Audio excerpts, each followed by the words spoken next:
Microsoft and Xbox is in the midst of trying to make the biggest acquisition in the history of gaming. As you can imagine, this deal does have a lot of scrutiny from the SEC, and as such a bunch of changes has been made in the way Xbox conducts their business. One such way is in the form of their App Store by hinting that they will become open source, a move that can have of course a massive impact on the gaming space as a whole.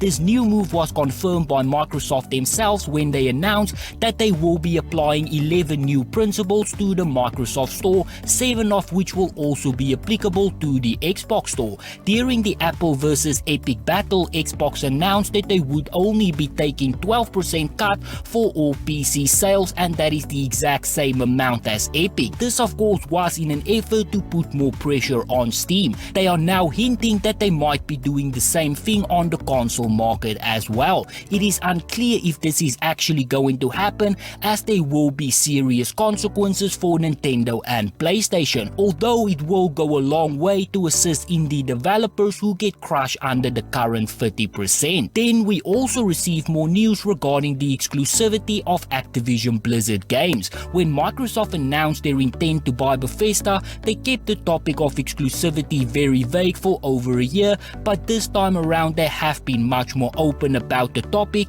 and that is likely due to regulators keeping a very close eye on things, as the acquisition is nowhere close to a done deal.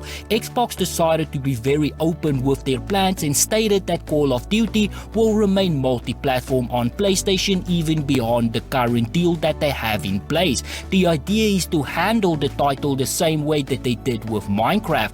Not only will they keep the games on PlayStation, but they will also start to commit to other platforms like Nintendo Switch and try to bring as many games as possible over there. This could include Diablo 4 and Overwatch 2. Then the brand new MMO Lost Ark is enjoying a massive amount of success in its opening week, as more than 500,000 concurrent players played the game on Steam. There is always big hype around new MMOs, proving that the genre is still very much alive, and with Lost Ark that point has been proven now more than ever before. Now there is of course a lot of contributing factors as to why this game is enjoying so much success, and one of those aspects is of course streamers on Twitch playing the game. In his return stream, Asmongold played the game to well over 280,000 people, proving that he is still the king of MMOs, but also proving that this game can be a big hit. At this point it is still unclear if this title will have any staying power,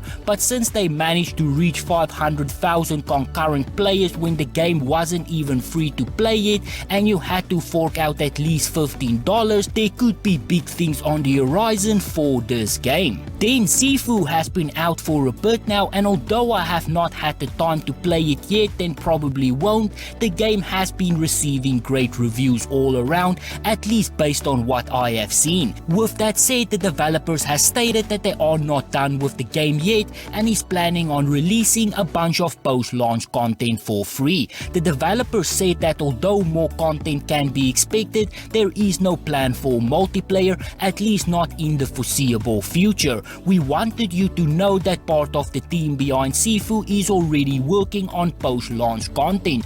We have exciting plans for free content updates that we will soon be able to tell you more about. Stay tuned for more and enjoy your experience with Sifu. They then added, Sifu will remain single player only. Then in a bit of unrelated news, the Lord of the Ring rights, including the game rights that we will be focusing on here, is reportedly up for sale and could go for anything up to $2 billion.